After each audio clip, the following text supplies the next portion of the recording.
और आइए अब शुरू करते हैं आज की हमारी कवर स्टोरी।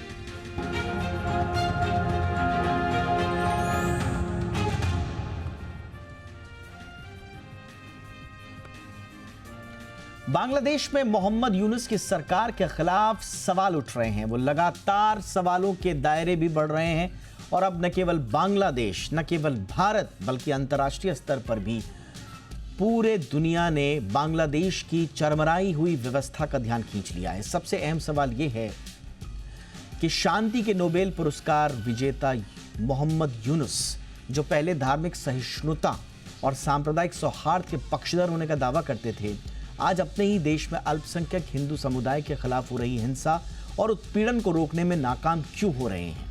हाल ही में चटगांव में इस्कॉन के प्रमुख चिन्मय कृष्ण दास की गिरफ्तारी और उनके खिलाफ देशद्रोह के आरोप में उन्हें जेल भेजे जाने ने एक बार फिर से बांग्लादेश में धार्मिक असुरक्षा का सवाल खड़ा कर दिया है। चिन्मय दास पर बांग्लादेश के राष्ट्रीय ध्वज के अपमान का आरोप लगा है, लेकिन उनके समर्थक ये दावा कर रहे हैं कि आरोप झूठे और राजनीति से प्रेरित हैं। यहां तक कि भारतीय विदेश मंत्रालय ने भी चिन्मय दास की गिरफ्तारी पर चिंता जाहिर की और कहा कि यह दुर्भाग्यपूर्ण है कि बांग्लादेश में चरमपंथी तत्वों के खिलाफ कोई ठोस कार्रवाई नहीं की जा रही, जबकि शांतिपूर्ण तरीके से अपनी आवाज उठाने वाले धार्मिक नेताओं को निशाना बनाया जा रहा है। इस पूरे घटनाक्रम से यह साफ है कि बांग्लादेश में हिंदू समुदाय और दूसरे अल्पसंख्यकों के खिलाफ हो रही हिंसा पर यूनुस सरकार का रवैया उदासीन है। सोशल मीडिया पर यह सवाल उठ रहे हैं कि क्या यह हिंसा पाकिस्तान के कहने पर हो रही है? क्या इस हिंसा के पीछे बाहरी ताकतों का हाथ है? क्या हिंदुओं को टारगेट करके हिंसा हो रही है? और क्या यूनुस सरकार जानबूझकर अपने देश में अस्थिरता फैलाने वाले तत्वों को बढ़ावा दे रही है? और सबसे बड़ा सवाल ये पूछा जा रहा है मोहम्मद यूनुस से कि मोहम्मद यूनुस को बांग्लादेश में अल्पसंख्यक हिंदुओं की हत्या के लिए क्या इसी दिन के लिए नोबेल पुरस्कार मिला था? बातचीत के लिए इस वक्त मेरे साथ खास मेहमान हैं और आज सवालों के दायरे में कुछ ऐसे पहलू रहेंगे जिनमें हम टटोलने की कोशिश करेंगे कि भारत के पास अब क्या विकल्प हैं। भारत क्या ये जो फूट नीति मोहम्मद यूनुस सरकार वहाँ चला रही है, उसका जवाब क्या कूटनीति से देगी या फिर दूसरे विकल्प भी हमारे पास मौजूद हैं? बातचीत करने के लिए मेरे साथ खास मेहमान lieutenant general retired Sanjay Kulkarni sir हमारे साथ हैं। जनरल कुलकर्णी, बहुत बहुत स्वागत है सर आपका। आप जाने माने डिफेंस एक्सपर्ट भी हैं देश के। और हमारे साथ हैं एम्बेसडर सुरेश के गोयल सर, पूर्व राजनयिक और अंतर्राष्ट्रीय मामलों के जाने माने जानकार भी हैं। एम्बेसडर गोयल, आपका भी बहुत बहुत स्वागत है। इनफैक्ट एम्बेसडर गोयल, मैं चर्चा की शुरुआत आपसे ही करना चाहूँगा सर। आप जो ऑब्जर्व कर रहे हैं उसके पीछे बार बार ऐसा लग रहा है कि भारतीय जो खेमा है उनकी चिंताओं को बांग्लादेश डाउन प्ले करने की कोशिश कर रहा है, बार बार ये कहकर कि हमारा अंदरूनी मामला है, हम देख लेंगे, आप दखल मत दीजिए। क्या एनालिसिस है आपका? सही कर रहा है बांग्लादेश, अपने दायरे में ही बात कर रहा है, या एक बड़ी गलती की ओर बांग्लादेश? देखिए, ऐसा है कि जब शेख हसीना का तख्ता पलट हुआ, ये बात तो जाहिर थी कि जो भी रिएक्शन होगा बांग्लादेश में वो भारत के खिलाफ ही जाएगा, इंडिया के खिलाफ होगा। क्योंकि शेख हसीना को हमेशा देखा जाता था कि भारत की काफी क्लोज रही है। भारत की एक्चुअली वो देखते थे कि वो ज्यादातर भारत के हितों का ख्याल रखती थी, और इसीलिए जो स्टूडेंट्स थे उनका उनका जो भारत के खिलाफ एक नाराजगी थी, गुस्सा था, जो भी था। तो भारत के खिलाफ जो एक आंदोलन था या विचार थे या जो डेमोन्स्ट्रेशन थे, वो एक समझने वाली चीज थी, हुआ। और उस टाइम पर मैंने सोचा ये था कि जो हिंदुओं के खिलाफ हो रहा है वो एक्चुअली भारत को हिंदू से कन्फ्लिक्ट कर रहे हैं और कह रहे हैं कि जो हिंदू है वो भारतीय है और जो भारतीय है वो हिंदू है, तो सबको खत्म करो। लेकिन अब जो हो रहा है उससे साफ जाहिर है कि ये चीज भारत की भी है और हिंदुओं की भी है। और मैं ये लफ्ज जो है काफी सोच विचार करके इस्तेमाल कर रहा हूं कि वहां पर अब बांग्लादेश में एक इस्लामिक जो एक्सट्रीमिज्म आ गया है, फंडामेंटलिज्म आ गया है, और उसके लिए मैं जाहिर तौर पर पाकिस्तान को जिम्मेदार ठहराता हूं कि पाकिस्तान बैकडोर से बांग्लादेश में एंट्री कर रहा है, जहां 1971 में उसको छोड़ना पड़ा था। और एंट्री करने के टाइम पर जो भारत के खिलाफ मूवमेंट चल रहा है और भारत के खिलाफ मूवमेंट में जो हिंदूज को नुकसान पहुंचाने की कोशिश है वो उसमें शामिल हो गई है। तो यहाँ पर हिंदूज और भारत कोई फर्क नहीं है यहाँ पर बांग्लादेश के लिहाज से। और जो हो रहा है, चाहे हिंदुओं के साथ में हो, माइनॉरिटी के साथ में हो, वो भारत के खिलाफ भी हम देख सकते हैं कि भारत के प्रति एक जो गुस्सा है या नाराजगी है या एंटी इंडिया फीलिंग जो है वो प्ले कर रही हैं। तो दोनों चीजें यहाँ पर इकट्ठे मिलकर के हो गई हैं और ये बड़ा एक्सप्लोसिव मिक्स हो गया है। जी एब्सोल्युटली, आपने बड़ा एप्ट शब्द का इस्तेमाल किया टर्म का, कि बड़ा एक्सप्लोसिव ये मिक्स हो चुका है। एक तो भारत के खिलाफ वहाँ पर सेंटिमेंट और ऊपर से पाकिस्तान का वहाँ के फंडामेंटलिज्म को एक तरह से वापस उसको इग्नाइट करने की कोशिशें। बट जनरल कुलकर्णी सर, हमारे पास अब ऑप्शंस क्या हैं? जाहिर सी बात है, हमने बातचीत का रास्ता अख्तियार किया, कूटनीति की बात कही, थोड़ा सा एग्रेशन भी दिखाने की कोशिश करी, बट इसके अलावा कोई और ऑप्शंस हैं हमारे पास जिनसे हम थोड़ा सा जिम्मेदार ठहरा पाएँ मोहम्मद यूनुस गवर्नमेंट को, कि वहाँ पर हमारे जो हिंदू लोग हैं, वहाँ के अल्पसंख्यक हैं, उन पर अत्याचारों को रोका जा सके? सब धन्यवाद दीपक जी। मैं ज़रूर कहूँगा कि अपने पास ऑप्शंस हैं, इसमें कोई शक नहीं। और पहले ही एक जो ऑप्शन था, क्योंकि बांग्लादेश जो है जिस प्रकार से अमेरिका की तरफ यूनुस देख रहे थे और उन्हें लगा कि शायद जो उनके कैंडिडेट हैं वो जीत करके आएंगे तो शायद उनका दबदबा जो बांग्लादेश में है और रहेगा।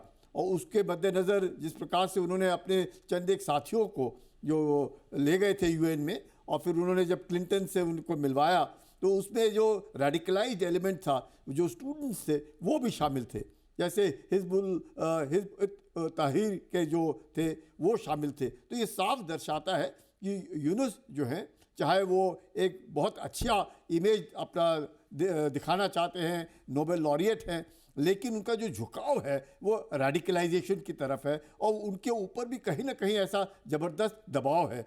कई सालों से वो अमेरिका में रहे, अमेरिका में एक मुझे लगता है कि किसी न किसी तरीके से उनका जो झुकाव है जो वो डेमोक्रेट्स की तरफ था। और अब जब ट्रम्प जब रिपब्लिकन के जब आए हैं चुन करके, और जिस प्रकार से उन्होंने भी जो स्टेटमेंट दिए हैं कि जो माइनॉरिटीज़ हैं वो उनके साथ जिस प्रकार से बदसलूकी की जा रही है, जिस प्रकार से उनके ऊपर अत्याचार किए जा रहे हैं लगातार अगस्त के बाद, वो अगर वो कह रहे थे कि अगर वो सत्ता में होते तो इस तरह की कार्रवाई ना होती। और जिस प्रकार से उन्होंने एक तरीके से मैं कहूँगा वार्निंग दिया है बांग्लादेश की सरकार को और ख़ासकर यूनुस को कि आप संभालें और इस तरह के जो अत्याचार हो रहे हैं वो उन्हें मंजूर नहीं है।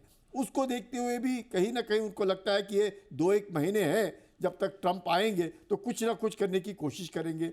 एक तो ये हुआ, लेकिन पाकिस्तान का लगातार, जैसे गोयल साहब भी कहते आए हैं शुरू से, अभी नहीं 1971 से और उससे पहले से भी और उसके बाद भी, बांग्लादेश के बनने के बाद भी, और जिस प्रकार से बांग्लादेश नेशनलिस्ट पार्टी आई और अब देखते हैं कि जो जिया हैं उनको छोड़ दिया गया है जबकि वो जेल में थी, और जो जितने सारे जो मैं कहूँगा भारत के बरखिलाफ जो लोग थे जो जेल में थे वो छोड़ दिया यूनुस ने आते ही। तो ये सब दर्शाता है कि कहीं ना कहीं पर दबाव है। लेकिन भारत के पास क्या ऑप्शंस है? भारत तो एक उनका पड़ोसी है, भारत के साथ उनके सिवाय 193 किलोमीटर का जो बॉर्डर है जो म्यांमार के साथ है, उसके छोड़ करके तो 4000 किलोमीटर से ज़्यादा बॉर्डर तो हिंदुस्तान के साथ है। सब पूरी तरह से वो घिरा हुआ है हिंदुस्तान से, और हिंदुस्तान में भी 5 ऐसे प्रदेश हैं जिनका बॉर्डर इनके साथ लगता है। तो हम लोगों ने रिश्ते अच्छे रखते हैं और यही कारण था कि दोनों देशों ने मिल करके, एक बहुत अच्छा लग रहा था कि मिल करके रिश्ते अच्छे बन रहे हैं। लेकिन बांग्लादेश में जिस प्रकार से एक रेडिकलाइज्ड लॉबी उठी है उसके बरखिलाफ शायद बांग्लादेश को मालूम है कि जितने हिंदू जो है 8% हैं वहाँ पर बांग्लादेश के अंदर, उससे ज़्यादा तो उनके ही मुझे लगता है इलीगल माइग्रेंट्स हिंदुस्तान के अंदर हैं। तो उन्हें भी मालूम है कि अगर इन लोगों को हम लोगों ने अच्छे रिश्ते बनाने के लिए बांग्लादेश के साथ ट्रेन्स शुरू की, 3 ट्रेन्स जाती हैं कलकत्ता से Dhaka. Absolutely sir, sorry to interrupt you sir, आपने बहुत इंपॉर्टेंट यहाँ पर पॉइंट्स रखे। यस सर, अब मैं एम्बेसडर गोयल के पास जाऊँगा। सर हमारे पास अब आपकी नज़र में भी ऑप्शंस क्या बचे हैं? क्या हम वही अपनी सॉफ्ट पावर, पब्लिक डिप्लोमेसी, या जो हमारी परंपरागत तरीके से कि हम यहाँ से बयान दे दें, वहाँ से बयान दे दें, एक आध दो संदेश भेज दें, या फिर हमारे कुछ ऐसे बैक चैनल डिप्लोमेसी भी होनी चाहिए जिससे हम कम से कम जिम्मेदार ठहरा पाएँ, या सिर्फ हम अखबारों में मीडिया के ज़रिए बयान दे के ही हम मैनेज कर सकते हैं वहाँ पर सिचुएशन को? आपको क्या लगता है सर, क्या करना चाहिए अब इंडिया को? देखिए, ऐसा है कि क्या करना चाहिए, एक जब जोश में इंसान आता है, गुस्से में है इंसान, काफी कुछ चीजें सोच सकता है, लेकिन हमें ये समझना होगा कि as far as diplomacy is concern, हमें जो आसपास की स्थिति है, जो परिस्थितियां हैं, उनको देख करके कदम उठाने होंगे। तो एक तो बात यह है कि हमें बांग्लादेश को ये समझाना होगा ठीक से, और मेरे ख्याल में वो समझेंगे भी, कहा भी जाएगा कि अगर वो इंडिया के खिलाफ कदम उठाते भी हैं तो वो ये ना समझे कि वो खाली इंडिया के खिलाफ कदम होगा, वो कदम बांग्लादेश की सुरक्षा के खिलाफ भी होगा, क्योंकि बांग्लादेश ये खाली नहीं कि चारों तरफ से घिरा हुआ है, लेकिन बांग्लादेश के जो लोग हैं वो बंगाली हैं, वो उर्दू बोलने वाले लोग नहीं हैं। जो मुसलमान है वो भी बंगाली बोलते हैं, बंगाली सिविलाइजेशन है, बंगाली कल्चर है। वहां के मुसलमान भी दुर्गा पूजा को वैसे ही मनाते हैं जैसे कि बाकी बंगाली हिंदू मनाते हैं। तो बड़ा डिफरेंट है, ये पाकिस्तान नहीं है ये।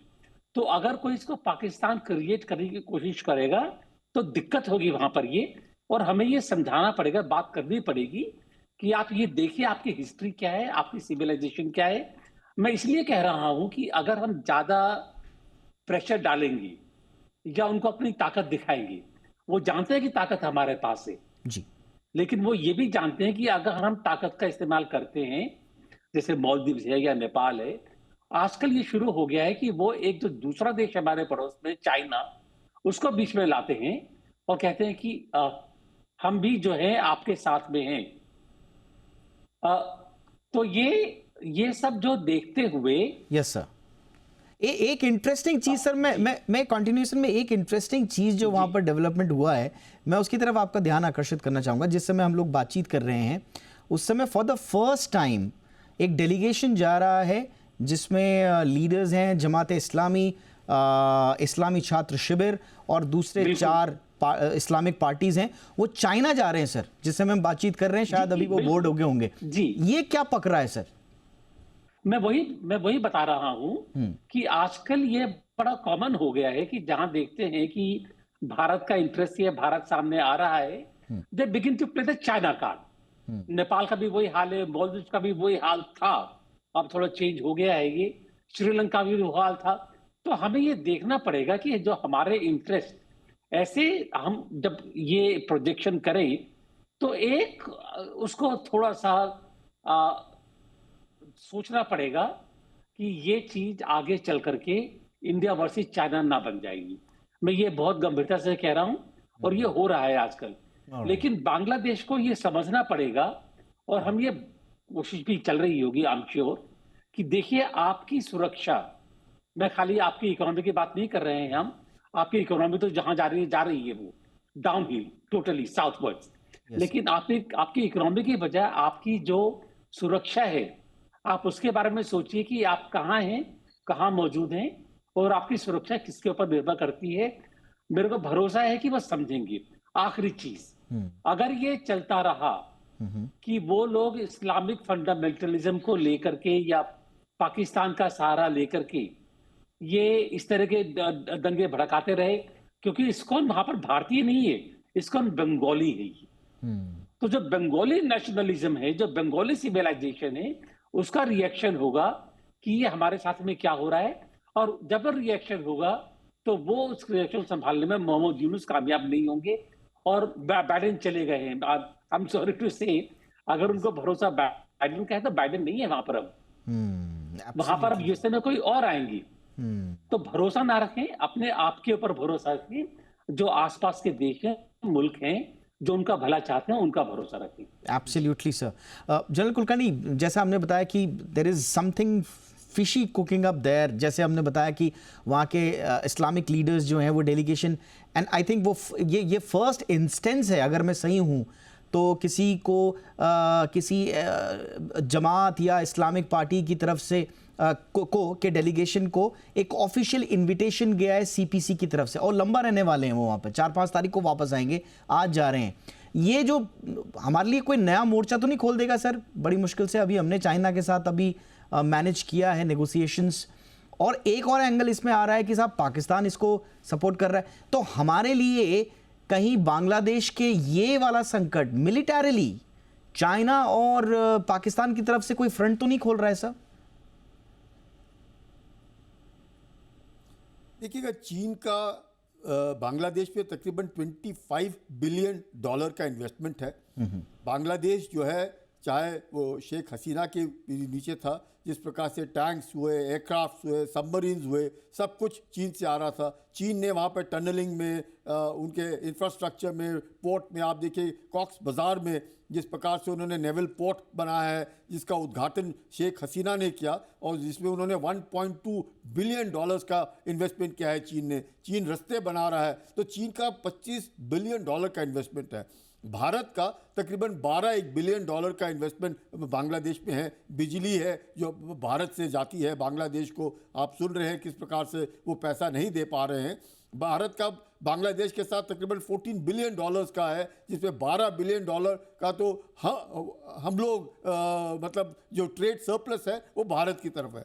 जहाँ तक पाकिस्तान का सवाल है, पाकिस्तान शुरू से ही ISI के द्वारा नॉर्थ ईस्ट के अंदर जो हम देखते हैं कि नागालैंड में, खासकर नागालैंड में जिसकी बातचीत आजकल होती है, NSCN यानी कि नागालैंड नेशनलिस्ट सोशलिस्ट काउंसिल का जो है मुइवा, वो जो है उनको जितने भी हथियार आते थे वो सब पाकिस्तान, और अब जिस प्रकार से चीन का म्यांमार के अंदर एक दबदबा हो गया है, और जिस प्रकार से म्यांमार में जो आर्मी है उनकी जो वहाँ के लोग हैं उनके साथ जिस प्रकार से लड़ाई चल रही है, जिससे 700 लोग मिजोरम मणिपुर में आए हैं, तो ये सब देखते हुए आपने एक बहुत इन्फॉर्मेशन का आपने एक बहुत अच्छा मोर्चा खोल दिया है सर। सॉरी मैं आपको इंटरप्ट कर रहा हूं, मैं एक छोटा सा ब्रेक ले रहा हूं, और ब्रेक के साथ साथ मैं एम्बेसडर सुरेश के गोयल सर को थैंक यू बोल रहा हूं। उनके पास वक्त इतना ही था हमारे लिए, बट मैं रिक्वेस्ट करूंगा जनरल कुलकर्णी से कि वो रहें हमारे साथ। ब्रेक के बाद हम इस मुद्दे को भी आगे बढ़ाएंगे, और साथ ही साथ हम जरा इजराइल और हिजबुल्लाह के सीज फायर पे भी जनरल कुलकर्णी के इनसाइट्स लेंगे। बहुत इंपॉर्टेंट इनसाइट्स वो दे रहे हैं। एक छोटे से ब्रेक के लिए रुक रहे हैं, जल्द हाजिर होते हैं।